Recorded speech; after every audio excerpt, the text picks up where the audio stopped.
How to send current location in WhatsApp. Hello everyone, welcome to this channel. I'm Emily and I'm here to help you out today.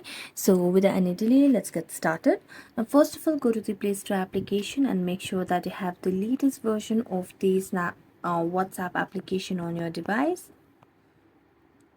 So as you can see, the WhatsApp application is the latest version of the application on my device right now. So I'm going to tap on open and it will lead me to the home page of the WhatsApp application. Now make sure that you're logged into your account. After that, just go to any profile that you want to share the location to.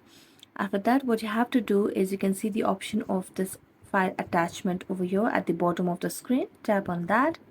Then here you can see the option of location. So just tap on location. And after that, you have two options over here: share live location and send your current location. So you can just tap on send your current location, and there you go. So thank you so much for watching this video. If you enjoyed it, don't forget to like, subscribe and hit the bell notification for more updates. That's it for today and see you next time.